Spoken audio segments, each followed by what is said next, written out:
Kelihatannya dari sini. Lagi rame soal PPN bakal naik ke 12%. Kalau aku pribadi jujur setuju banget. Dan para politisi yang lagi gaduh nggak setuju itu, menurutku cuma pura-pura ya. Loh kok bisa? Karena sebagian besar rakyat Indonesia itu nggak pernah bayar pajak yang paling utama, yaitu pajak penghasilan. Hal ini karena sebagian besar rakyat kita, penghasilannya masih di bawah batas penghasilan tidak kena pajak. Yang punya usaha pun kebanyakan juga nggak bayar pajak penghasilan, karena 99% usaha di Indonesia itu skalanya masih mikro. Tapi sebagai orang yang udah kenyang bayar pajak penghasilan, di atas 40% di Jerman dan di atas 30% di Amerika, aku tahu persis kalau tanpa pemasukan yang memadai dari pajak, maka negara nggak akan bisa membangun dan mensejahterakan rakyatnya. Dan semua politisi pun benernya tahu persis soal ini ya. Termasuk juga para politisi PDIP yang ketika mereka dulu masih berkuasa, memotori pembuatan undang-undang yang mengatur soal kenaikan PPN ini, yang sekarang mau nggak mau harus dijalankan oleh pemerintahan Pak Prabowo. Tapi yang bikin aku hilang respect, ketika mereka dan mantan capresnya, sekarang justru membuat kegaduhan soal ini ya. Pilpres dan pilkada udah selesai Pak, rakyat udah capek ribut terus, dan sekarang udah waktunya kerja dul. Dan siapapun presidennya, menurutku pasti bakal tetap menaikkan PPN, karena Pak Tom Lembong yang ibaratnya udah paling oposisi pun, di hadapan publik Amerika pun beliau bilang gini. We have a much bigger problem in Indonesia, which is that our tax collection to GDP ratio is astonishingly low. Thailand even manages like 14%.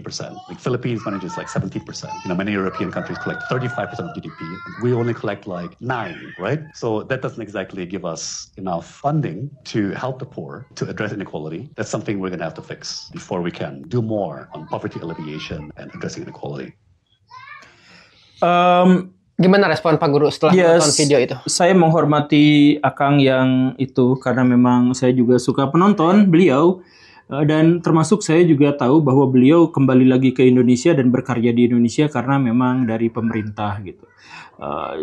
Ya itu ya yang poin nomor satunya. Kemudian nomor duanya, kalau misalkan tadi dikatakan bahwa Indonesia atau rakyat Indonesia yang komplain itu sebenarnya sebagian besar justru tidak bayar PPN yang 1% itu, yang kenaikan 1% itu sebenarnya keliru juga. Jadi sebenarnya PPN memang hanya untuk orang-orang yang memiliki penghasilan tinggi dari usahanya, dari usaha produk dan usaha jasa. Tapi ketika orang-orang yang super kaya yang memiliki kekayaan dan penghasilan yang besar itu mendapatkan PPN 12%, maka dipastikan dia akan menaikkan juga harga produknya. Jadi ceritanya, saya punya pabrik rokok. Pabrik rokok itu penghasilannya sudah di atas 5 miliar. Nah, itu berarti PPN, misalkan. Nah, akhirnya dia pajaknya naik. Karena pajaknya naik, akhirnya apa? Ya, harga rokok dinaikkan. Nah, karena harga rokok dinaikkan, maka yang menanggung bebannya itu bukan si perusahaannya, itu bukan pengusaha itu, tapi orang yang ngisep rokoknya. Begitupun dengan misalkan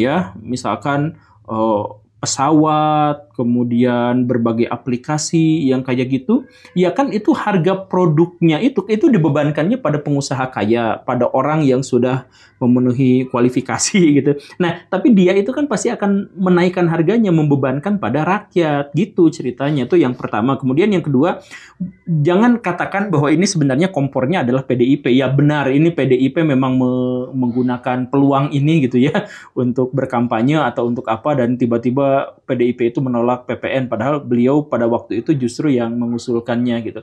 Ya, itu memang benar, tapi bukan hanya untuk itu. Intinya negara itu adalah sekarang negara ini lagi butuh uang tambahan karena sekarang itu ada janji-janji politik yang harus dipenuhi. Misalkan makan siang gratis, atau misalkan kemudian biaya anggaran administrasi negara yang kementeriannya bertambah banyak itu, yang sampai seratusan itu menteri dan wakil menterinya. Nah, itu kan anggarannya menjadi sangat besar. Nah, dari mana anggaran yang sangat besar itu? Nah, maka pajak PPN harus dinaikkan. Diharapkan itu akan menaikkan sampai berapa ya? Sampai sekitar 75 triliun setahun.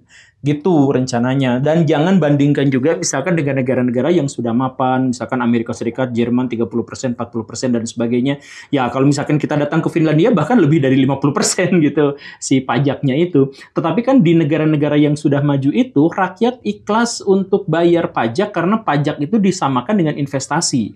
Jadi pajak saya serahkan ini adalah sebagai investasi agar saya memiliki dividennya, kan gitu. Nah, kalau misalkan di Indonesia kan pajak nggak kembali kepada rakyatnya, kita mengetahui diketahuinya dari mana? Misalkan pajak 80% itu dapat dari menghasilkan apa? Jalan. Jalan itu misalkan sekitar 50% uangnya melayang hilang, ada yang dikorupsi, ada yang apa dan sebagainya. Kemudian pajak itu diserahkan untuk fakir miskin misalkan. Uang 500 triliun itu bisa habis oleh pejabat-pejabat kita itu hanya untuk rapat, untuk membicarakan bagaimana rakyat fakir miskin itu harus dibiayai gitu. Nah, jadi kalau misalkan di negara-negara yang sudah maju, mereka 50% pajak itu no smoking, mereka senang karena memang sudah ketahuan. Nah, sedangkan di Indonesia kita bahkan mengetahui pajak itu digunakan untuk sesuatu yang kurang gitu. Jadi dalam hal ini dengan si Bapak itu saya berbeda pendapat, tapi ya tidak apa-apa. Dan saya juga tidak akan memberontak hanya gara-gara saya menolak ini gitu. Cuman intinya adalah alangkah jauh lebih baiknya kalau misalkan Indonesia itu mendapatkan pendapatan negara itu dari misalkan produktivitas sumber daya manusia, manufaktur, pabrik-pabrik, atau misalkan ketika mereka mampu menyaingi dunia dengan teknologi dan sebagainya, kan bagusnya begitu. Kalau misalkan ada sebuah negara yang terlalu ketergantungan pada pajak, ya kemungkinan besarnya adalah negara yang dimaksud itu negara yang tidak maju gitu, atau negara yang rusak gitu. Soal apa namanya? Soal proyek Pak Guru yang kemarin di Surabaya itu tujuannya untuk konten kreator punya kemandirian finansial atau poinnya di situ? Iya. Jadi untuk apa atau untuk orang punya kesadaran finansial? Iya, dua-duanya. Ya intinya mah gimana caranya supaya mereka itu bisa menaikkan monetisasi mereka gitu. Ini ada video yang mungkin bisa direspon dan berhubungan. Kelihatannya dari situ.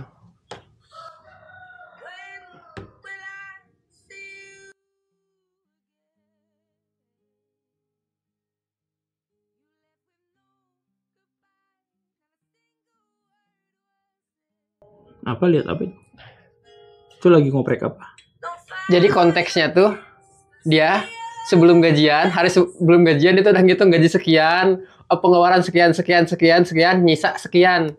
Oh. Jadi dia udah minus sebelum gajian.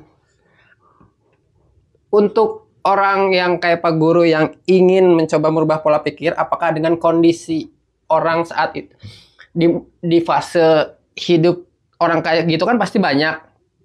Kalau ada sesuatu hal yang bisa dirubah, apakah dirubah mindsetnya atau dirubah kerjanya atau apa untuk bisa menambah nilai dirinya sehingga dia bisa mandiri secara finansial. Sebenarnya orang-orang di Indonesia yang seperti itu, yang push-plus, yang punya gaji tapi ternyata gajinya tidak cukup untuk kehidupan, itu bukan banyak, tapi makin banyak. Makin banyak. Dan memang itu ada datanya yang jelas. Jadi dalam 10 tahun terakhir kita kehilangan banyak sekali sumber penghasilan.